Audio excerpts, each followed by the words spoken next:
First question from John Warner with the Waco Tribune-Herald. Yeah, Adam, what did you guys do defensively this time against OU as opposed to last time?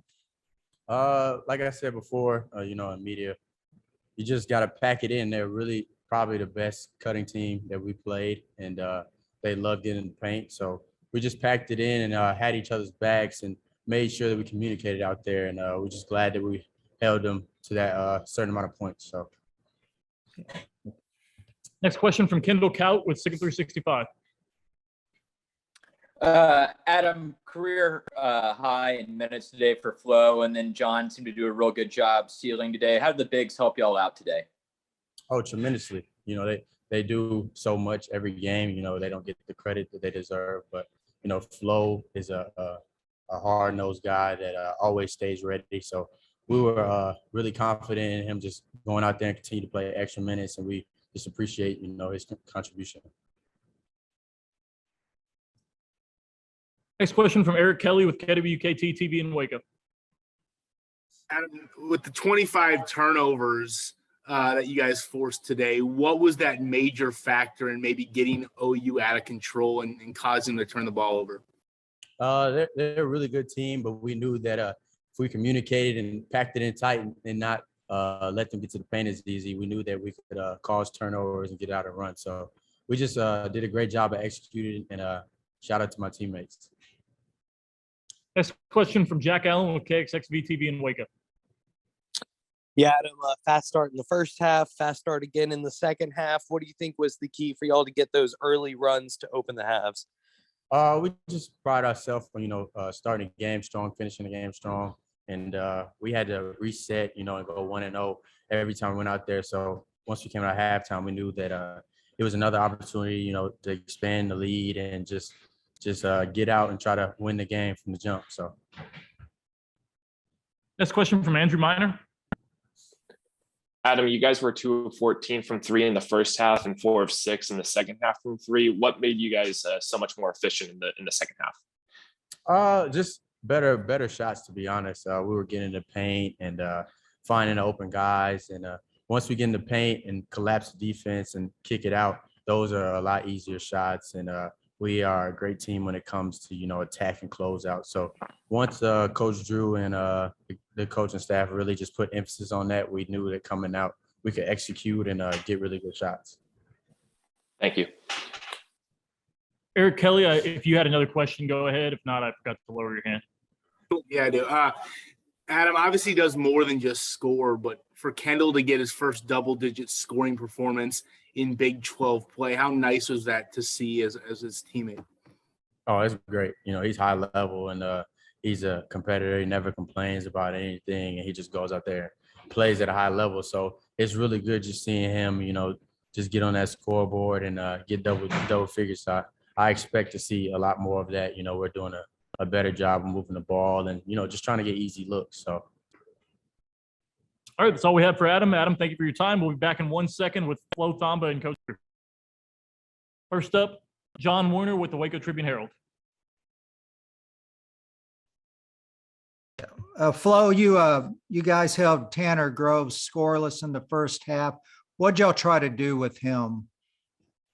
Our defensive scheme was basically switching everything. I mainly focused on also switching on ball screens because what we noticed like earlier in our first game that they had a lot of paints and points, especially like off the roll, and also knowing that he can shoot the ball. So like we kind of had a bond on the ball screen when we played him at home. So our defensive assignment is basically just to switch everything. So we always have a guy on him. Next question from Kendall Kaut with Signal 365. Flo, career high in minutes for you today. You also did a really good job, it seemed like, in the short roll. How have you developed to be a good, big man in a short roll situation? I've been working on it since I've been at Baylor, also primarily in the summer, just knowing how our guys can shoot it, just like spacing out the floor more instead of always being at the block. But I've just been working on it all summer, even throughout the whole year, just basically making the right plays, whether it's attacking the paint or just catching and swinging to the other side of the corner and get our shooters open. Next question from Eric Kelly with KWKT TV in Waco. Well, in the start of that 16-0 run from the end of the first to the start of the second, it seems like you guys attacked the basket a lot more after a slow start beyond the arc. Was it something that you guys talked about, or was that just the way that the flow of the offense was late in that half? I mean, we had talked about it because earlier after we had that 9-0 run, we started settling for a lot more shots, and we weren't moving the ball as much. So we just decided it's better to attack the paint so we get easy at the rim, or we get fouled and go to the line and convert more points. So yeah, we had a change of strategy, just attack the paint more instead of settling down for threes. Next question from Andrew Miner. Yeah, Flo, with about 30 seconds left in the first half, James found you after he was double teamed for an and one and down low in the post. Just how would you describe the chemistry that you built with James after him transferring in? I mean, James is a huge piece of a huge piece in our team. I mean, he's also a great passer. Always try to find guys who are open, try to get guys going. So, like, he basically found me. I thought he was gonna hit the weak side, but he showed me on the roll. So, always got to give him credit to just finish and give him an assist that he deserves. We like this week a lot better than last week. That's first and foremost. It was great having James back. He 4 assists, 1 turnover, 4 steals. Defensively, guys were outstanding. Thought we took away a lot of the easy buckets that we gave up the first time we faced them. Caused 25 turnovers, which is outstanding. And then offensively, second half, we shot 61%, a lot more effective, and 79 from the free throw line. We made free throws when we needed to.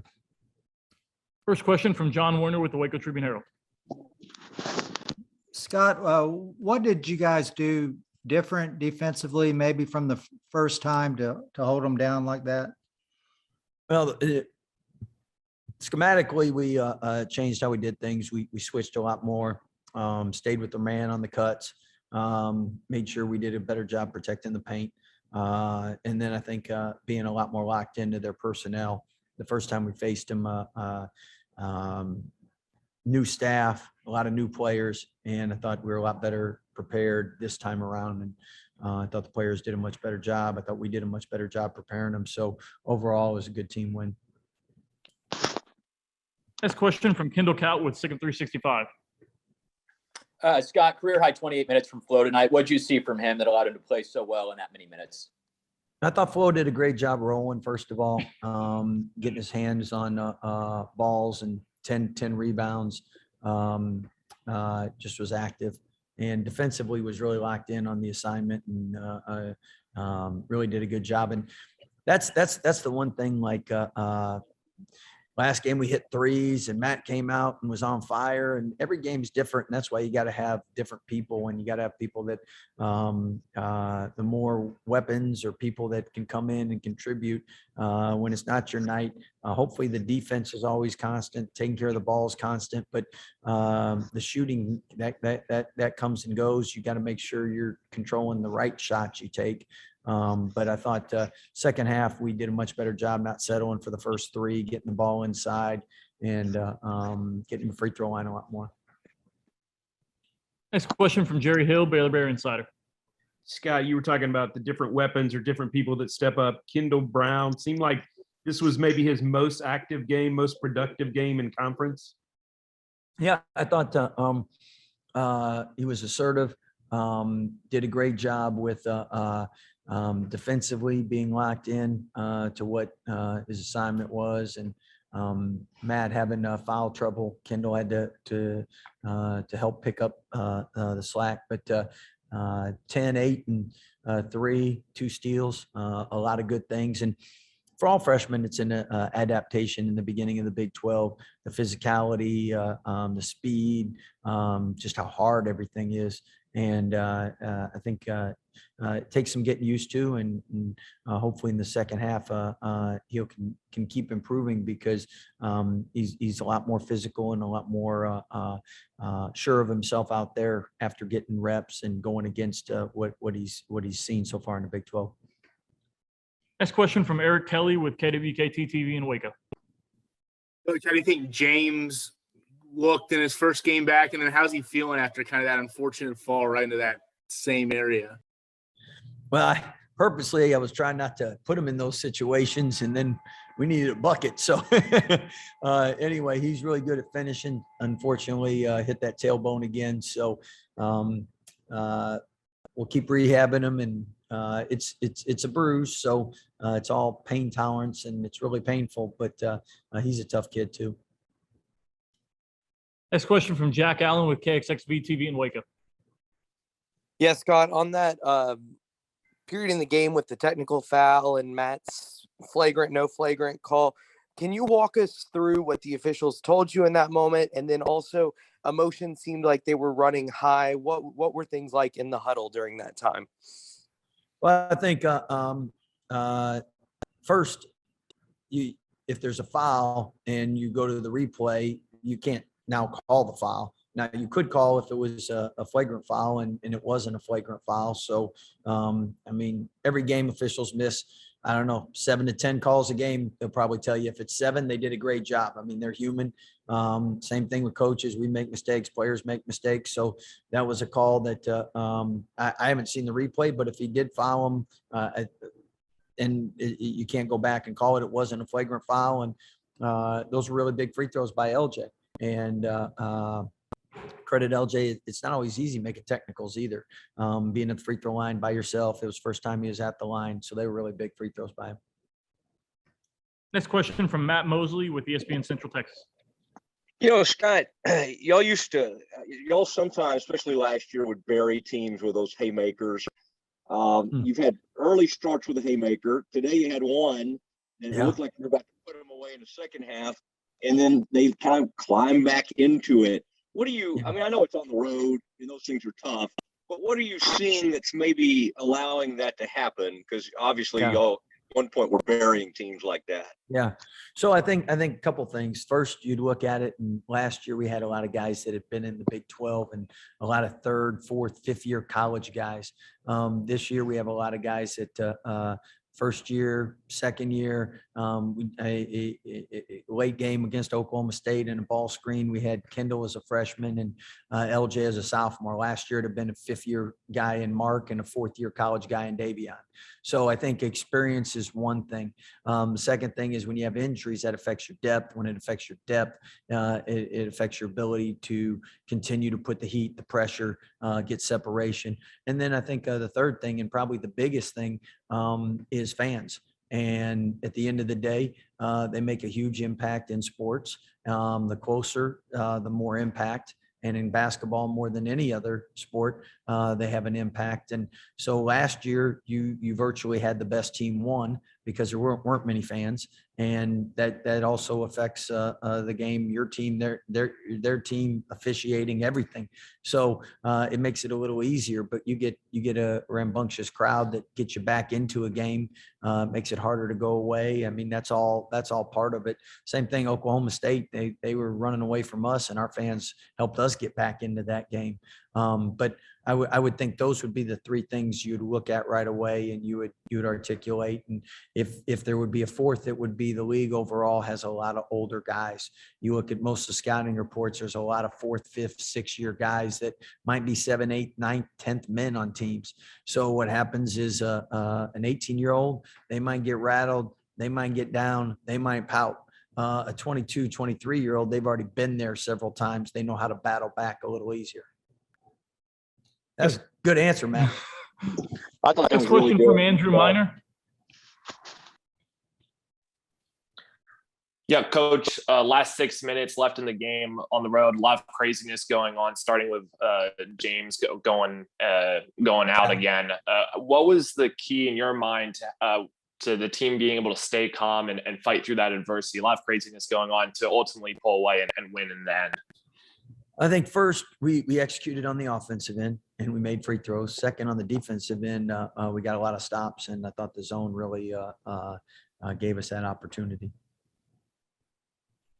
Final question from Eric Kelly with KWKT TV in Waco. Coach, just in terms of something you were talking about earlier, when you have those kind of like 4 or 5 guys who are in double digits and you've got that balance there, what's the area in which when you need a big shot, does it make it better because you have more guys to go to, or does it make it harder because you don't have that one guy who averages 17 or 18 to where you know, okay, this is the guy I'm going to give the ball to when we need a bucket? That's a good question. And every coach would rather have 5, 6, 7, 8 guys in double figures because it makes for a much happier locker room, happier team, much harder team to guard. If you got one guy that's a primary scorer, so many things you can do. You can deny him the ball. You can box and one him. You can trap him. You can take the ball out of his hands. So with us, I think there's two things. One, who's playing well for us.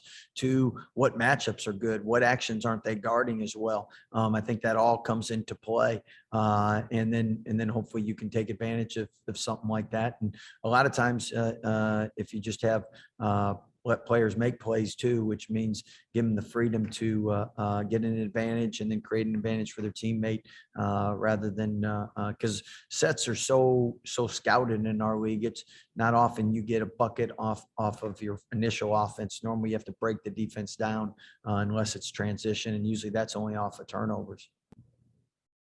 All right, that's all the time we have. Thanks, everybody. We'll be back on Monday with another media availability. Appreciate you guys. Thank you.